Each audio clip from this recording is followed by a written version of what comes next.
First తెలుగులో cinema చేసి భోజ్పురికి వెళ్ళారా, అయితే అక్కడ సక్సెస్ అయిన తర్వాత ఇటు వచ్చారా? భోజ్పురి సినిమాకి కొంత నా హెల్ప్ అవసరమైంది. అలా వాళ్ళతో నా భోజ్పురి వాళ్ళు ఒక కాల్ వచ్చింది, ఒక 50-60 సినిమాలు చేస్తున్నాడు హీరో. అతను ఈ కథ విన్న తర్వాత భోజ్పురి ఇండస్ట్రీ కోసం తయారు చేస్తావా అన్నాడు. 2 సార్లు ఎమ్మెల్యేగా పోటీ చేసి ఓడిపోయాడు. ఈ సినిమా ఢిల్లీలో 2 సెంటర్లో 100 డేస్ ఆడింది. అదే నియోజకవర్గంలో ఆయన ఈరోజు చంపేయండి. ఆయన పేరు ఆయన చాలా ఫేమస్ యాక్టర్ కదా. తెలుగువారై ఉండి భోజ్పురి, ఒరియా, కన్నడ, తమిళ్, హిందీ ఇలా చాలా లాంగ్వేజెస్లో సినిమాలు తీశారు. సో ఇప్పుడు అక్కడ ఎలాగో గెలిచేశారు, ఇప్పుడు ఇక్కడ గెలవాలని అనుకుంటున్నారు. సో ఆ గ్యాప్ లో మళ్ళీ మీరు భోజ్పురికి వెళ్ళిపోయారా?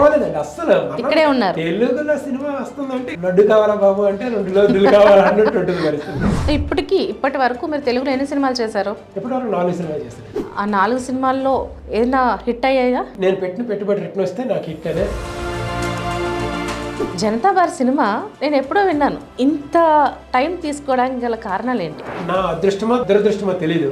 నేను ఏదైతే కథ పెంచుకున్నానో అదే కథ మీద ఇండియాని కుదిపేసే ఒక ఇష్యూ జరిగింది. దీనికి దగ్గరగా జరిగిన ఇన్సిడెంట్స్. ఈ సినిమాని రిలీజ్ చేయడానికి మీరు చాలా ఇబ్బందులు పడ్డారు. అసలు ఇబ్బందులు అనరు, దాన్ని అంతకు మించి. చిన్న సినిమాలు తీసే వాళ్ళకి సపోర్ట్ ఉండట్లేదని అంటారా? 100% ఉండట్లేదు అనేది కాదు, ఉండదు అనేది నమ్ముతున్నాను. నా సినిమా 10,970 రూపాయలు ఉంటే ఒక షోకి, నెక్స్ట్ డే షో తీస్తాడు థియేటర్ వాళ్ళు. ఎందుకని?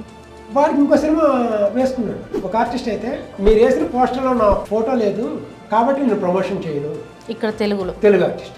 సో ఇప్పుడు ఎవరైనా ఒక చిన్న సినిమా తీయాలని ముందుకు వస్తే వాళ్ళకి మీరు ఏం సలహా ఇస్తారు? చిన్న సినిమా పెద్ద సినిమా లేదండి. ఇక్కడ కొత్త డైరెక్టర్, కొత్త ప్రొడ్యూసర్ సినిమా తీస్తే రికవరీ కష్టం.